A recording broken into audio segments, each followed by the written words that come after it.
마지막 때를 사는 우리 성도님들은 믿음으로 확신에 찬 삶이 되시기를 예수 이름으로 축원합니다. 이 마지막 때의 특징은 이 시험과 환난이 많은 때인 것입니다. 그래서 정말 믿음이 흔들리고 신앙이 흔들리는, 그래서 많은 사람들이 믿음에서 벗어나게 되는 그런 때가 바로 마지막 때라고 성경은 말씀하고 있습니다. 그러므로 우리 성도님들은 이 마지막 때에 자신의 믿음을 잘 지키고 승리하는 삶이 되어야 합니다. 그러기 위해서는 하나님의 말씀을 통해서 이 확신을 갖는 것이 얼마나 중요한지 이루 말할 수 없습니다. 이 디모데후서 3장 14절에 보면 너는 배우고 확신한 일에 거하라 그랬습니다. 이 하나님의 말씀을 통해서 이 확신을 가져야 확고한 믿음 위에 흔들림이 없는 그런 신앙생활이 될 수 있는 것입니다. 특별히 이 마지막 때에 사는 우리 모든 성도님들이 이제 무서운 시험이 계속해서 닥쳐올 텐데, 그럴 때 나의 신앙을 지키고 승리하는 삶이 될 수 있기를 예수 그리스도 이름으로 축원합니다. 특별히 우리는 2년이 넘도록 이 코로나 팬데믹 가운데 살아가고 있습니다.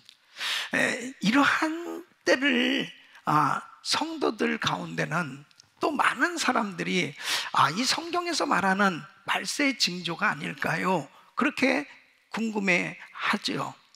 사실 요한계시록에 보면은 이 마지막 때는 이 온역과 기근과 재앙이 온 세상에 임할 것을 말씀하고 있습니다. 사실 14세기에 이 유럽에 있었던 이 흑사병, 이 전염병으로 이 7,500만 명에서 2억 명 되는 무수히 많은 사람들이 죽었단 말이에요. 그랬어도 그때는 유럽 지역이었지 전 세계에 퍼지지는 않았습니다. 그러나 오늘날 우리가 지금 겪고 있는 이 코로나 바이러스는 지금 전 세계가 똑같이 당하고 있어요. 여태까지 이런 적이 없었습니다. 특별히 정말 이렇게 신기한 사실은 전 세계 사람들이 인터넷을 통해서 실시간으로 모든 나라에서 되어지는 일들을 동시에 이렇게 소식을 공유한다는 사실입니다. 이러한 일들이 일어나는 것은 이 교통과 통신의 발달로 인해서 온 이 지구촌이 이 하나로 연결되어져서 이 전염병도 또 모든 이러한 정보들도 계속 급속히 빠르게 퍼져나가고 전달되고 있는 것이죠. 이러한 일에 대해서 이미 다니엘서에서는 예언되어져 있습니다. 이 다니엘서 12장 4절에 보면 다니엘아 마지막 때까지 이 말을 간수하고 이 글을 봉함하라. 많은 사람이 빨리 왕래하며 지식이 더하리라 그랬습니다. 그러니까 정말 이 마지막 때에 이렇게 되어지는 모든 일들에 대해서 모든 예언들이 이루어지고 있는 것입니다. 특별히 우크라이나의 사태, 이것은 이 러시아가 침공함으로 인해 가지고 이 전쟁이 일어나고 있는 거지요. 이 아프가니스탄 사태라든지 이런 모든 것들은 이미 예수님께서 말세의 징조로 이 마태복음 24장 7절에 이렇게 말씀하십니다. 민족이 민족을, 나라가 나라를 대적하여 일어나겠고. 그러니까 이런 일들이 벌어지는 그런 상황들 바라보면서 우리 크리스천들은 성경을 통해서 해석하고 이 시대를 분별할 줄 알아야 됩니다. 분명한 사실은 요한계시록에 이 7년 대환란에 임할 이런 재앙은 아니지만, 분명한 사실은 마태복음 24장에 우리 예수님께서 말세의 징조에 대해서 하신 이 말씀들이 하나씩 이루어지고 있는 그런 현상들을 우리는 경험하고 있는 거예요. 그러므로 지금 우리가 살고 있는 이 시대는 분명히 마지막 때입니다. 여러분, 마지막 때라고 하는 것은 뭐예요? 예수님께서 이 땅에 오실 날이 가까운, 바로 주님의 재림이 가까운 때다 하는 거지요. 그래서 성경에서 바로 우리 주님께서 교회들을 향해서 말씀하신 이 말씀은, 귀 있는 자들은 성령이 교회들에게 하신 말씀을 들을지어다, 이렇게 말씀하고 있습니다. 특별히 소아시아 7개 교회에 우리 주님께서 그 교회에 대해서 구체적으로 말씀하시면서 성령께서 교회들에게 하신 말씀을 들을지어다. 여러분, 지금도 교회에 우리 주님은 말씀하고 계십니다. 바로 그 주님의 음성을 들을 수 있어야 돼요. 그러면 마지막 때 사는 우리에게 우리 주님께서는 어떤 음성을 들려주실까요? 바로 이 마지막 때 사는 우리는 어떻게 살아야 될 것인지, 무엇을 하면서 살아야 지혜로운 삶인지를 우리 주님께서 분명하게 말씀을 하고 계신 것이죠. 이 음성을 들으셔야 됩니다. 저는 정말 이 마지막 때에 사는 우리 성도들의 삶, 특별히 이 팬데믹을 겪어가면서 지금 많은 사람들의 신앙이 흔들려져 가는 이러한 모습들을 보면서, 이 마지막 때 정말 믿음을 지켜야 되겠는데, 우리 성도 한 사람 한 사람이 이거보다 더한 무서운 환난이 앞으로 닥쳐올 텐데, 그런 가운데서도 정말 요동치 않는, 흔들리지 않는 반석 같은 믿음을 가지고 자기 신앙을 잘 지켜나갈 수 있는 이러한 믿음의 용사들로 세워져야 되겠다, 이런 은혜가 있기를 바랍니다. 그러기 위해서는 말씀을 통해서 확신을 갖는 것이 얼마나 중요한지 모릅니다. 그러면 하나님께서 우리에게 이 마지막 때에 사는 우리들에게 어떤 음성을 들려주실까요? 그 첫째는 바로 주님의 재림을 예비하라 하는 것입니다. 여러분, 마지막 때는 바로 예수님께서 이 땅에 오실 날이 가까운 때인데, 바로 주님의 재림을 준비해야 된다는 것입니다. 여러분, 사람들의 인생의 삶은 준비하는 삶이에요. 아이를 가진 산모는 출산을 준비하죠. 또 아이가 자라서 이제 학교에 들어갈 때 되면 입학을 준비하죠. 또 그 아이가 장성해서 결혼할 때가 되면 결혼을 준비하고 취업을 준비하고, 그리고 이제 노후에는 노후를 준비하고 죽을 때가 되면 죽을 때를 준비하는, 우리의 인생은 어떤 면에서 보면 태어나서 죽을 때까지 다 준비하는 그런 삶이다. 그런데 여러분 보세요. 이렇게 준비된 사람은 막상 그 일이 닥쳐왔을 때 절대로 당황하거나 두려워하지 않습니다. 준비된 사람은 그 모든 것들을 자연스럽게 또 기쁨으로 감당할 수 있게 되는 걸 볼 수 있습니다. 그 준비하는 것이 그렇게 중요한데, 정말 우리가 꼭 준비해야 될 것이 무엇이냐, 이런 모든 우리 인생에 있어서 준비해야 될 것들은 많지만, 예수님께서 이 땅에 오시는 바로 예수님의 재림을 잘 준비해야 된다는 것입니다. 예? 여러분, 오늘 이 본문 44절에도 우리 예수님께서 이렇게 말씀하십니다. 이러므로 너희도 예비하고 있으라. 생각지 않은 때에 인자가 오리라 그랬습니다. 여러분, 사복음서나 바로 이 서신서의 많은 부분이 바로 예수님의 재림에 대해서 말씀하고 있고, 예수님의 재림을 준비해야 될 것에 대해서 말씀하고 있습니다. 여러분, 구약 성경에 보면은 300여 해가 넘도록 바로 메시아 그리스도에 대해서 예언되어 있고, 그 말씀이 그대로 다 성취되었습니다. 그래서 우리 예수님이 이 땅에 오셨는데, 바로 우리 예수님께서 다시 오시겠다고 약속하시는 이 예수님의 재림에 대한 예언들은 너무너무 구체적으로 신약에 말씀을 하고 있습니다. 특별히 우리 예수님께서는 마태복음 26장 64절에 보면 예수께서 이르시되 네가 말하였느니라 그러나 내가 너에게 이르노니 이후에 인자가 권능의 우편에 앉아 있는 것과 하늘 구름을 타고 오는 것을 너희가 보리라 말씀하셨습니다. 또 우리 예수님께서 계시록 1장 7절에 볼지어다 그가 구름을 타고 오시리라. 여러분 사도행전 1장 10절로 11절 말씀 보면 올라가실 때에 제자들이 자세히 하늘을 쳐다보고 있는데 흰옷 입은 두 사람이 저희 곁에 서서 가로되 갈릴리 사람들아 어찌하여 서서 하늘을 쳐다보는 너희 가운데서 하늘로 올려오신 이 예수는 하늘로 가심을 본 그대로 오시리라. 믿습니까? 바로 우리 예수님은 반드시 다시 오십니다. 그래서 요한복음 14장 3절에도 주님이 이렇게 말씀하십니다. 가서 너희를 위하여 처소를 예비하면 내가 다시 와서 너희를 내게로 영접하여.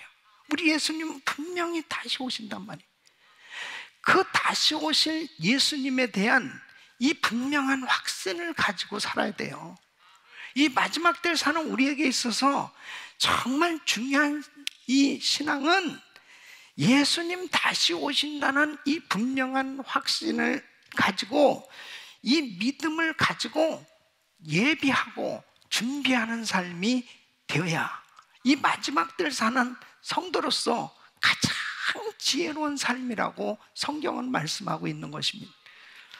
그래서 오늘 이 마태복음 24장은 바로 지구의 종말은 어느 때냐, 그리고 이 종말의 징조는 무엇이냐, 그리고 이 종말의 때에 어떻게 살아야 될 것에 대해서 너무나 구체적으로 우리에게 말씀하고 있습니다. 저는 우리 성도님들이 정말 이 마지막 때를 살면서 이 바른 지식, 성경적인 이 바른 지식을 가지고 이 종말론에 대해서 확실히 정립하고 그리고 분명한 이 재림신앙을 가지고 신앙생활을 해야 이 마지막 때 흔들림이 없는 그런 확신에 찬 삶이 되어질 수 있다 하는 것입니다. 여러분, 빌리그레암 목사님이 이런 말씀하셨죠. 우리 모두에게 세상은 무질서하고 위험하며 통제할 수 없는 것임이 분명하다. 누가 질서를 회복시킬 것인가? 누가 핵 위험을 막아줄 수 있겠는가? 누가 에이즈와 우리 시대의 다른 전염병을 박멸시킬 수 있는가? 누가 홀로 세상을 통치할 수 있을 것인가? 그 유일한 해결책은 예수 그리스도시다. 하나님은 이 세상을 그의 아들 예수 그리스도에게 약속하셨고 어느 날인가 완전히 그의 통치 아래 둘 것이다. 여러분, 이 세상에서 있는 모든 문제는 오직 예수님만이 해결하실 수 있는 것입니다. 바로 우리 예수님이 다시 오셔서 이 세상은 이제 다 불살라 없어지고 이 새로운 세계가 이제 만들어지는 것이죠. 그 예수님께서 정말 우리가 참 그분을 기쁨으로 만나고 그리고 영원한 하나님의 나라에서 살 그 소망 가운데 살아가는 신앙이 되기를 예수 이름으로 축원합니다. 마지막 때를 사는 우리에게 어떻게 주님의 재림을 준비해야 할까? 오늘 이 말씀을 잘 들으시고 정말 우리 성도님들 한 분 한 분이 주님의 재림을 준비하며 정말 하나님 앞에 견고한 믿음에 서서 흔들리지 않는 반석 같은 믿음 위에 하나님 앞에 온전히 영광 돌리는 삶 되시기를 축원합니다. 첫째는 바로 구원의 방주를 준비하는데 올인하라는 것입니다. 여러분, 예수님이 재림하시기 직전의 모습과 노아의 홍수가 일어나기 직전의 모습이 너무나 똑같다고 예수님께서 말씀하시는 겁니다. 여러분, 오늘 이 본문 37절로 39절에 보면 노아의 때와 같이 인자의 임함도 그러하리라.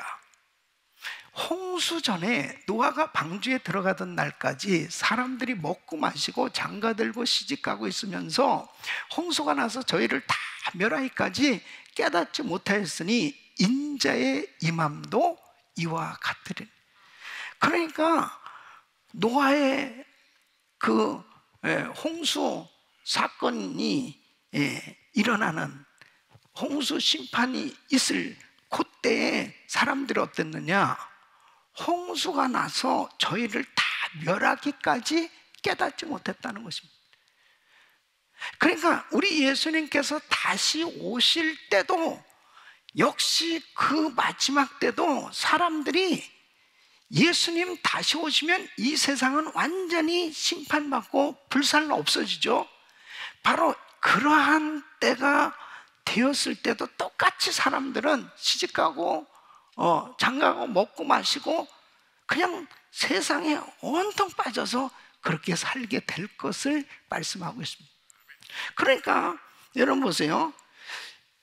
이 노아가 방주를 120년 동안이나 지었다고 해요. 그 오랫동안 방주를 지으면서 방주 지은 것만 했겠냐고요. 이 노아는 너무나 충격적인 메시지를 들었지 않습니까? 이제 홍수로 심판할 거다. 그러니까 이 말씀을, 선지자적 이 사명을 감당하기 위해서 이제 이 세상은 홍수로 심판을 받습니다. 여러분 준비해야 됩니다. 아무리 외쳐도 사람들은 전혀 신경 쓰지 않았다는 거죠. 마치 롯이 이 소돔 땅을 유황불로 하나님이 심판하신대, 빨리 나가자. 그랬을 때 롯의 사위들이 농담으로 여겼던 것처럼 사람들은 전혀 그런 일이 일어날 수 있겠냐고 그러면서 그냥 평소에 살던 대로 그대로 지내다가 결국은 하루아침에 다 심판을 받고 멸망을 받았다고 성경은 말씀을 하고 있습니다. 사랑하는 성도 여러분, 마지막 때의 모습이 그렇다는, 자 그렇다면 이 노아가 바보입니까? 노아가 미친 사람이냐고요. 분명히 성경에 보면은 그때 당시 세상 사람들의 모습을 잘 표현하고 있습니다. 그리고 노아는 어떤 신앙을 가졌는지에 대해서 창세기 6장 6절로 8절에 이렇게 말씀하고 있습니다.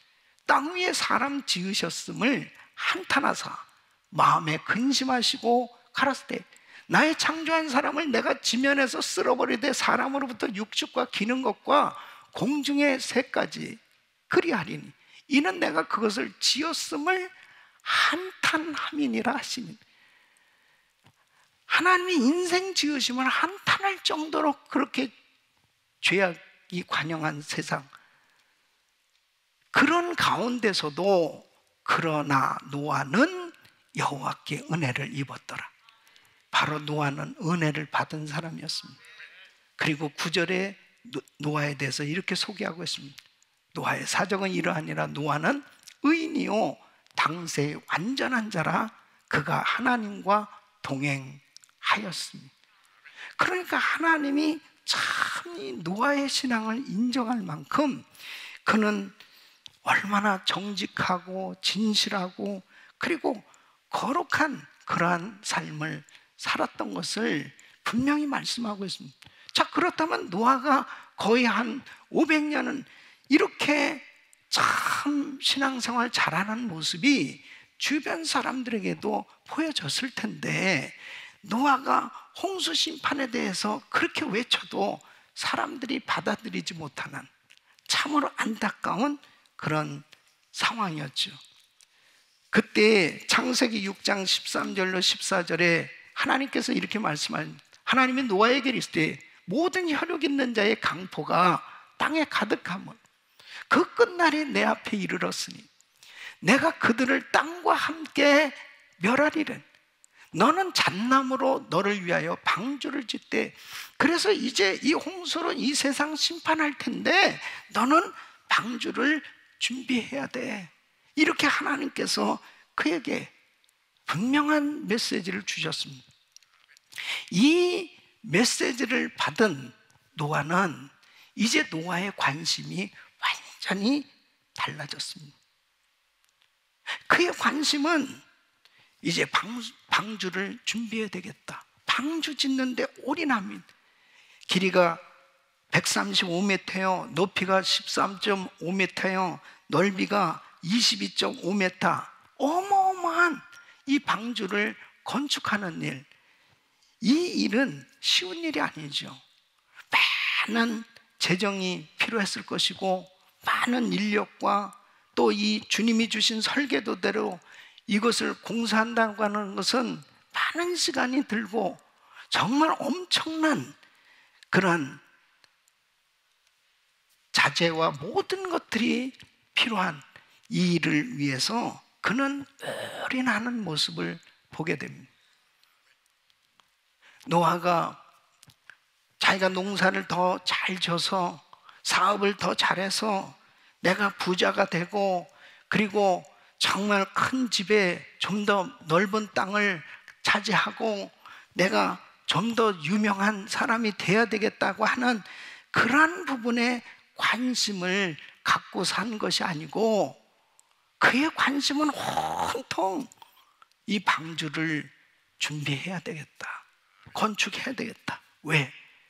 이 세상은 이제 홍수로 심판을 받게 될 텐데 하나님께서 이 심판 가운데서 구원받을 수 있는 이 방주를 준비하는 이 일을 올인할 것을 말씀하셨기 때문에 그의 관심은 방주를 짓는데 그의 모든 것을 다 드렸던 걸 볼 수 있습니다. 무엇을 의미합니까? 여러분, 우리가 이 세상을 살면서 만일 내가 정말 하나님께서 이제 재림하실 때 이 세상은 다 불로 심판을 받게 되죠. 내가 그토록 사랑했던 모든, 가졌던 모든 것들도 다 사라질 수밖에 없습니다. 그런 가운데서 정말 내가 어디에 관심을 가지고 살아가고 있는, 이게 너무너무 중요한 거예요. 여러분은 어디에 관심을 가지고 살고 있습니까? 우리는 방주를 짓는 데 올인해야 되는 것입니다. 주님께서 40절로 41절에 이렇게 말씀하십니다. 그때에, 이 마지막 때, 이제 주님이 오실 그때 두 사람이 밭에 있음에 하나는 데려감을 당하고 하나는 버려둠을 당할 것이요, 두 여자가 매를 갈고 있으면 하나는 데려감을 당하고 하나는 버려둠을 당할 것입니다. 이 말씀 뭐예요? 이제 예수님 재림하시면 반드시 먼저 들림받는 역사가 일어나는 거예요. 이 구원받은 성도들은 먼저 하나님 앞에 들림을 받게 되네요. 근데 분명히 이렇게 말하잖아요. 두 사람이 같이 밭에서 일하는데 한 사람은 데려감을 당하고 한 사람은 버려둠을 당한다니까. 두 사람이 같이 일을 하고 있는데, 맷돌을 돌리고 있는데 한 사람은 데려감을 당하고 한 사람은 버려움을 당하는 이런 일이 분명히 있을 것을 말씀하는 겁니다. 만일 이번 주간에 우리 예수님이 오신다, 그래서 다 믿는 성도들이 들림받게 된다면 다음 주일날 교회가 어떻게 달라졌을까요? 다음 주일날 교회 왔더니 교회가 텅텅 빈 거예요. 근데 그때도 꼭 온 사람들이 있을 거 아니에요. 설교 시간에 조는 사람들, 그런 사람들만 남아있습니다. 저 사람 계속 졸더니 결국 남았구나, 뭐 그렇게. 너무 신기한 거예요. 저는 분명히 확신하기를, 우리 은혜교회 성도들은 다 들림받기를 축복합니다. 다 들림받을 줄로 믿습니다. 그렇게 아주 간절히 기도하고 있어요. 교회 왔을 때 한 사람도 없이, 온 사람이 없어야 되겠지. 예. 다 들림 받으시길 축원합니다. 예. 나는 주님이 이 땅에 오실 때 정말 들림 받을 준비가 됐는가? 나는 정말 주님을 만날 그 분명한 이 구원의 확신이 있는가? 여기에 올인하셔야 된다니까요. 예? 그러니까 이런 것이 준비되지 않고 세상적으로 무엇을 마실까, 무엇을 먹을까, 무엇을 입을까, 이 세상의 육신의 정욕, 안목의 정욕, 이생의 자랑을 얻기 위해서 그렇게 얼마나 많은 사람들의 관심이, 예? 세상에 빠져 있냐 말이에요. 사도 바울은 늘 주님 만날 준비가 돼 있었던 걸 볼 수 있습니다. 고린도후서 5장 8절에 보면 우리가 담대하여 원하는 바는 차라리 몸을 떠나 주와 함께 거하는 그것이니라. 9절에 보면 그런즉 우리는 거하든지 떠나든지 주를 기쁘시게 하는 자가 되기를 힘쓰노라. 그는 그 영원한 천국을 경험했고, 그리고 항상 그 주님 만날, 그 기쁨으로 주님을 만날 그 기대가 항상 그에게 있었던 걸 볼 수 있습니다. 사도 베드로도 역시 주님을 만날 준비에 대해서 이렇게 말씀하십니다. 베드로 후서 3장 14절에 보면 그러므로 사랑하는 자들아, 너희가 이것을 바라보나니 주 앞에서 점도 없고 흠도 없이 평강 가운데 나타나기를 힘쓰라. 그래서 우리 예수님께서 마태복음 25장에 열 처녀의 비유를 통해서 어떻게 준비하면서 살아야 될까를 잘 교훈해 주고 있습니다. 열 처녀가 다 등을 들고 신랑을 기다리고 있었습니다. 근데 신랑이 오시는 것이 점점 늦어지는 거예요. 그때 다 열 처녀가 졸며 잤는데 지혜로운 다섯 처녀는 기름이 준비됐고, 미련한 다섯 처녀는 이제 기름이 떨어져 가니까 기름 사러 간 사이에 신랑이 오셨다는 거예요. 그러므로 예비하라고 말씀하시는 것은 항상 준비되어 있어야 될 것을 말씀하는 것입니다. 성령 충만함으로 준비되시길 바랍니다. 항상 기름이 준비되어 있습니다. 내가 성령으로 거듭났어. 하나님의 말씀을 통해서 언제 주님께서 이 땅에 오셔도 그 주님을 기쁨으로 잘 맞이할 수 있는 이러한 영적 실력자가 되셔야 돼요. 예? 이제 이번 3월 달에 많은 그룹에서 그리스 인카운터를 시작합니다. 또 GTD 196기가 시작됩니다. 너무너무 중요한 사역들이에요. 복음을 체험하고 그리고 성령을 받을 수 있는, 그리고 은혜를 받는 너무 귀한 사역들입니다. 어떤 분들은 은혜교회는 그냥 TD 안 갔다 오면 인간 취급도 안 하나? 왜 이렇게 들들 볶나? 여러분, 은혜 받아야 돼요. 은혜. 예? 내가 지금 어디에 관심이 있는가? 내가 오늘 밤 이 세상 떠나면 천국 갈 확신도 없는 사람이, 아니 주님 오시면 들림 받을까 못 받을까 전혀 불안한 그런 신앙을 가지고 어디에 지금 신경을 쓰면서 살아가고 있냐 이거예요. 적어도 내가 어떤 일을 하기 전에 먼저 주님 오실 날이 가깝고 언제 주님 오실지 모르는 이 마지막 때 사는 나로서는 무엇보다도 먼저 그의 나라와 그의 의를 구하는 삶, 그것은 먼저 성령으로 거듭나야 되는 것입니다. 성령 충만 받아야 되는 것입니다. 그래서 우리 예수님께서 예루살렘 떠나지 말고 아버지가 약속하신 것을 기다려 몇 날이 못해 성령으로 세례를 받으리라. 성령 충만부터 바꾸서 하나님 앞에 정말 아름다운 신앙생활이 되어지는 것이 먼저임을 말씀하는 것입니다. 바로 노아가 다른 어떤 것보다도 방주를 준비하는데 올인했던 것이 그게 지혜죠. 그게 축복이었죠. 우리 사랑하는 성도 여러분, 마지막 때 사는 우리 모두는 가장 지혜로운 인생은 성령 충만한 삶이 되는 겁니다. 이런 은혜가 있기를 바랍니다. 두 번째는 바로 주님의 재림을 대비하려면 영적으로 깨어 있어야 됩니다. 주님은 이런 말세의 상황에 대해서 경고하시면서 이렇게 말씀하세요. 42절로 44절에 그러므로 깨어있으라. 어느 날에 너희 주가 임할는지 너희가 알지 못하면이라. 너희도 아는 바니 만일 집주인이 도적이 어느 경점에 올 줄을 알았다면 깨어있어 그 집을 뚫지 못하게 하였으리라. 이러므로 너희도 예비하고 있으라. 생각지 않은 때에 인자가 오리라.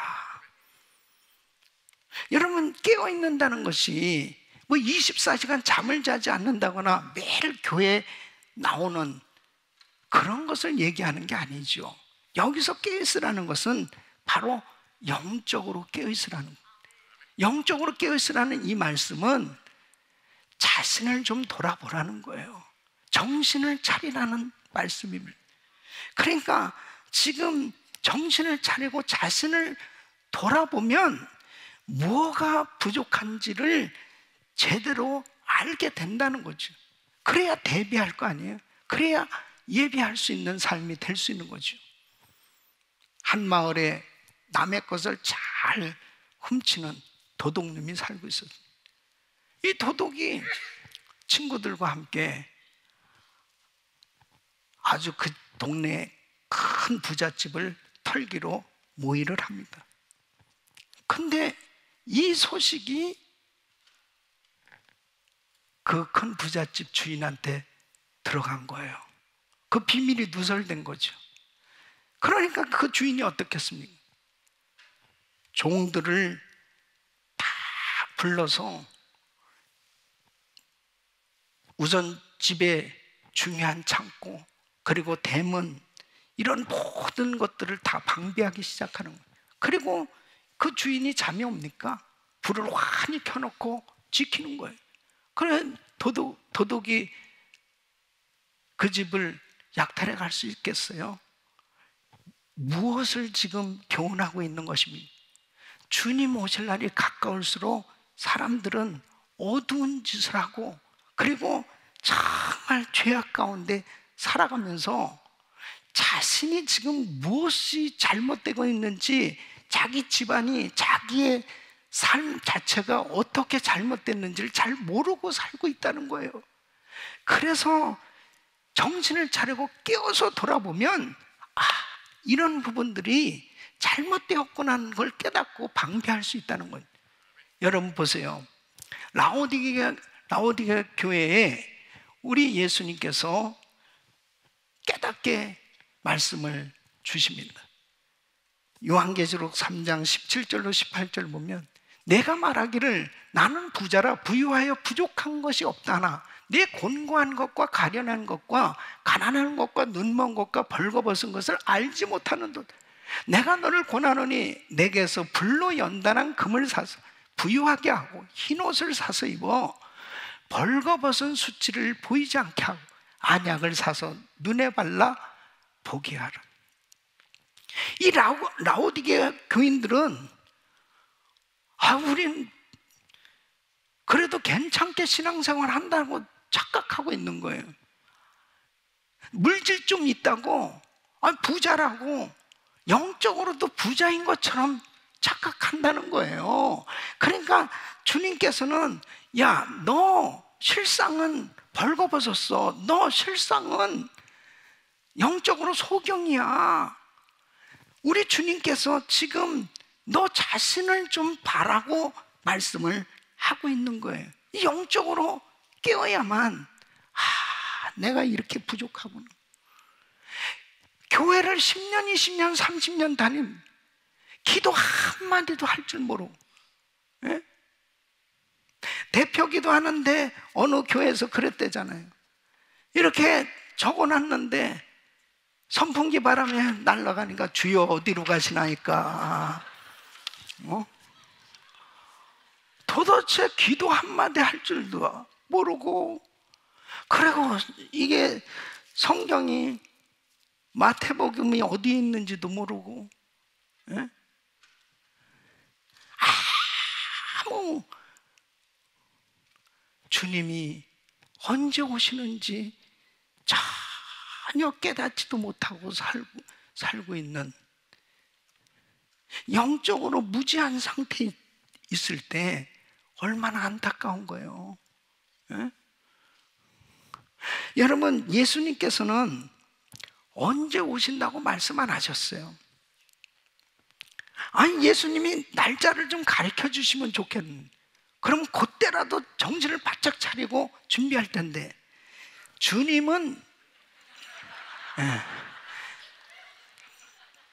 징조만 가르쳐 주셨지 날짜는 안 가르쳐 주셨습니다.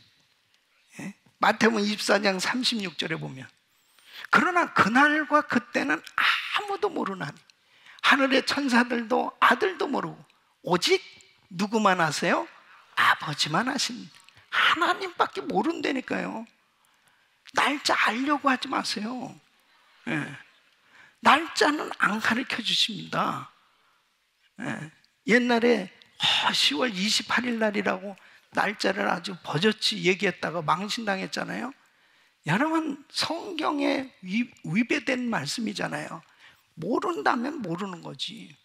그런데 여러분 보세요. 왜 날짜를 안 가르쳐 주실까?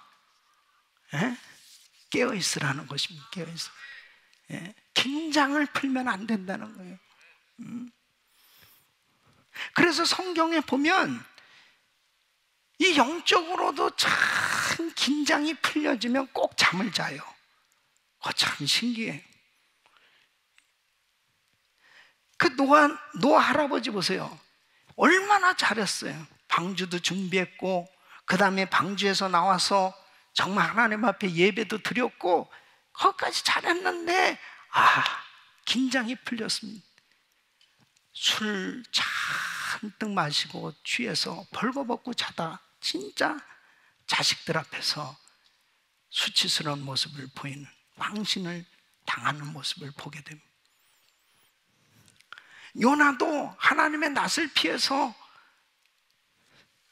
뱀이창에서 잠을 자다가 얼마나 큰 망신을 당합니까? 삼손, 엄청난 능력을 받은 사람이 기생의 무릎을 베고 자다가 정말 망신당하죠. 두 눈 다 뽑히고, 그렇게 비참한 그런 최후의 모습을 보게 되잖아요. 유도고라고 하는 청년은 사도 바울이 말씀을 증거하는데 삼층루에서 졸다가 떨어져서 얼마나 망신당해요. 2층에 계신 분들 조심하셔야 됩니다. 근데 우리 교회에서는 2층에 계신 분들은 다 믿음 좋은 분들만 앉아 계시니까. 근데 이렇게 영적으로 잠을 자다가 예수님 오시면 어떡하냐 이거예요. 베드로전서 5장 8절에 보면, 근신하라 깨어라, 너희 대적 마귀가 우는 사자같이 두루다니며 삼킬자를 찾는. 마귀가 우는 사자같이 두루다니며 삼킬자를 찾는 것은 불신자를 향한 게 아니에요. 바로 믿는 성도들을 향해서 두루다니면서 시험을 가져다 주는 이런 일이 계속 일어나고 있는 거예요. 이런 가운데 정말 정신 차려야 되잖아요. 긴장 풀면 안 됩니다. 저는 팬데믹이 시작되면서 1000번째 새벽 기도회를 매일 인도하고 있습니다. 매일 새벽마다 인도하고 있습니다. 예. 왜 그렇게 하느냐? 내가 불독 같은 역할을 하고 있는 거예요. 성도들을 지키고 있는 거죠. 그래서 누가 왔는지 안 왔는지를 찬양하면서 한 번만 쫙 보면 다 보여요. 예? 온라인으로 예배 드리는 성도들은 내가 다 보고 있어. 예? 아이고, 목사님은 휴가도 안 가시나? 안 가. 응? 아이고, 안식년도 안 하시나? 응? 코로나 바이러스도 안 걸리네. 2년이 넘도록 이렇게 살고 있습니다. 왜 그러느냐? 영적으로 깨어 있어야 되는 것입니다. 예? 교회가, 성도들이 영적으로 깨어 있어야 이 마지막 때 승리할 수 있거든요. 조금만 응답받고 뭔가 좀 잘 되면 금방 긴장이 풀려지는 거예요. 예? 긴장이 풀려지는 그 순간에 결국 영락없이 사단이 역사하는 것을 보지 않습니까? 내가 영적으로 잠을 자는지 깨어있는지 어떻게 알 수 있느냐? 어떠한 삶이 돼야 될 것을 로마서 13장 11절로 14절에 이렇게 말씀하십니다. 또한 너희가 이 시기를 알거니와 자다가 깰 때가 벌써 되었으니 이는 이제 우리의 구원이 처음 믿을 때보다 가까웠음이니 밤이 깊고 낮이 가까웠으니 그러므로 우리가 어둠의 일을 벗고 빛의 갑옷을 입자. 낮에와 같이 단정히 행하고 방탕과 술 취하지 말며 음란과 호색하지 말며 쟁토와 시기하지 말고 오직 주 예수 그리스도로 옷 입고 정욕을 위하여 육신의 일을 도모하지 말라. 사랑하는 성도 여러분, 정말 영적으로 깨어 있어야 됩니다. 여기서 우리의 구원이 처음 믿을 때보다 가까웠음이라, 이 말씀 뭐예요? 주님의 재림이 가까웠다는 거예요. 우리는 지금 말세의 징조들을 지금 경험하면서 이 주님 오실 날이 가까운 때를 우리는 영적으로 분명히 이해하고 영적으로 깨어 기도하면서 준비할 수 있기를 바랍니다. 우리 자녀들은 어떤지, 우리 가정은 어떤지, 나의 신앙의 모습은 좀 어떤지, 나의 지금 사역은 어떻게 하고 있는지 영적으로 깨어 있어야 자신을 좀 돌아볼 수 있거든요. 그래야 뭐가 잘못된 걸 깨닫고 회개도 좀 하고 바로 하나님 앞에 서서 정말 주님 앞에 바른 신앙생활이 될 수 있지 않냐 말이에요. 절대로 긴장 풀면 안 돼요. 조금 환경이 나아졌다고, 이제 응답 받았다고 새벽기도 안 나오면 안 돼. 하나님 앞에 우리가 1000번째 새벽기도 드릴 수 있는 것은 큰 축복입니다, 여러분. 큰 축복이에요. 항상 하나님 앞에 깨어 기도할 수 있는 성도들 되시기를 축원합니다. 세 번째는 맡겨준 책임을 잘 감당하라는 거예요. 교회가 예수님의 재림을 단지 수동적으로 기다리기만 하는 것이 아니라 주님께서 주신 사명을 감당하면서 기다리는 거예요. 우리 예수님께서 이렇게 말씀하십니다. 45절로 46절에 충성되고 지혜 있는 종이 되어 주인에게 그 집 사람들을 맡아 때를 따라 양식을 나눠줄 자가 누구냐. 주인이 올 때 그 종의 이렇게 하는 것을 보면 그 종이 복이 있으리로다. 하나님께서 하나님의 종들에게 하나님의 일을 맡겨주신 겁니다. 여러분, 우리 모두는 주님의 종들이에요. 주님께서 우리에게 가정을 맡겨주셨고 사업장을 맡겨주셨고 사역을 맡겨주셨고 우리에게 모든 것들을 맡겨주셨어요. 그 모든 사역을 잘 감당하는 이 충성스러운 삶이 될 것을 말씀하는 거예요.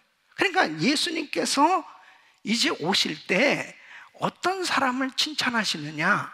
아무 일도 안 하고 게으른 가운데 무책임한 그런 삶을 살다가 주님을 만나는 사람이 아니고, 나에게 맡겨진 사명을 책임감 있게 충성스럽게 감당하는 그 사람을 하나님께서 칭찬해 주신다는 거예요. 그래서 45절로 46절, 충성되고 지혜 있는 종이 되어 주인에게 그 집사람들을 맡아 때를 따라 양식을 나눠주는 그 사람이 바로 복이 있다, 이렇게 말씀하시는 거죠. 우리 사랑하는 성도 여러분, 저와 우리 성도님들은 주님 앞에 이렇게 칭찬받을 수 있기를 바라요.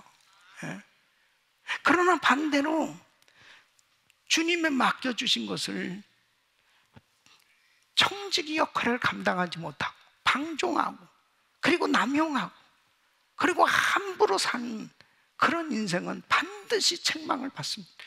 그래서 48절 51절 보면, 만일 그 악한 종이 마음에 생각하기를 주인이 더디 오리라 하여 동무들을 때리며 술 친구들로 더불어 먹고 마시게 되면, 생각지 않는 날 알지 못하는 시간에 그 종의 주인이 이르러 엄히 때리고 외식하는 자에 받는 율에 처하리니 거기서 슬피 울며 일갈미 있으리라.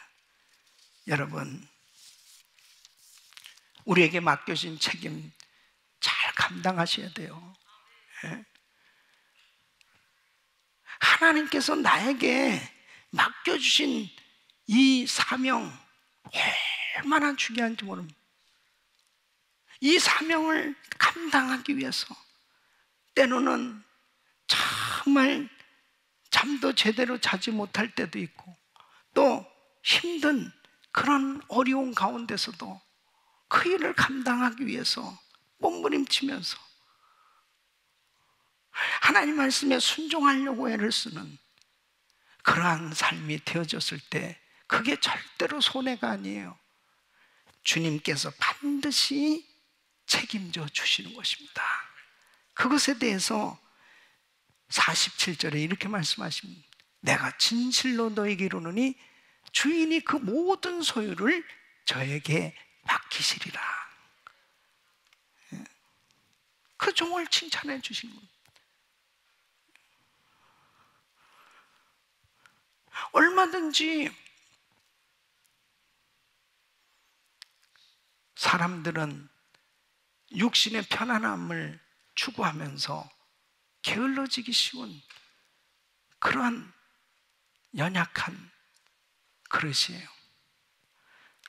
그러나 주님께서 맡겨주신 일들을 감당하려고 하나님 말씀에 순종해서 그렇게 충성하는 사람들, 우리 교회도 가정교회 우리 목자님들, 또 우리 그룹장님, 또 우리 교회 장로님들, 권사님들, 참 충성하는 귀한 종들이 그렇게 충성을 다할 때 우리 주님께서 참으로 기뻐하셔서 상 주시겠다고 말씀하시는 겁니다. 또 뿐만 아니라 우리 성도님들이 정말 예수님의 재림을 그렇게 확신한다면 이 세상에 말할 수 없는 유혹들이 얼마나 많이 있습니다. 그런 유혹들을 다 물리치고 정말 주님 기뻐하시는 복음 전하는 일을 위해서 나의 가진 모든 것들을 사용해서 하나님의 거룩한 선교 사역에도 드려지고 쓰임받게 되는 줄로 믿습니다. 우리 성도들의 관심이 어디 있어야 되겠습니까? 지금 말세 지말에 이런 징조들을 우리는 경험하면서 내가 지금 어디에 관심을 두고 살아가야 되느냐? 내가 사업을 해도 내가 하는 모든 일들이 어떻게 하면은 주님을 기쁘시게 해드리고 죽어가는 영혼을 살리는 그 일을 위해서 내가 쓰임을 받을 것이냐? 나의 관심이 주님께로 가 있어야 바로 하나님이 기뻐하시는 후회함이 없는 그런 복된 삶이 될 줄로 믿습니다. 디모데후서 4장 8절에 바울은 이제후로는 나를 위하여 의의 면류관이 예비되었다. 우리는 주님 오실 날이 가까운 이 마지막 때에 바울처럼 나를 위해서 정말 상급이 준비되었다, 이런 삶이 될 수 있기를 바랍니다. 평생 경건한 삶으로 정말 하나님 앞에 아름답게 쓰임을 받았던 이 스코틀랜드의 복음 전도자요 600편의 찬송 작사자였던 이 호라티우스 보나르 목사님은, 그는 이 예수님의 재림, 이 재림에 대해서 다 이렇게 사모했다는 것입니다.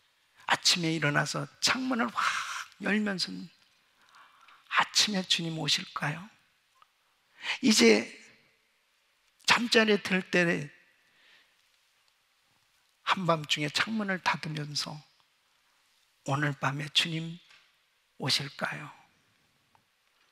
항상 주님 맞을 준비를 하면 이 생각 가운데 살아갔다고 고백합니다. 저 우리 성도님들의 생각이 어디 있어야 되겠습니까? 이렇게 포성이 들려지고 정말 전쟁에 대한 소문과 그리고 이 팬데믹으로 인해서 정말 전 세계가 아우성치는 이런, 계속해서 이런 시대적인 상황 속에서 하나님 앞에 주님 오실 날을 준비하는, 예수님의 재림을 준비할 수 있는 지혜로운 삶 되시기를 예수 이름으로 축원합니다.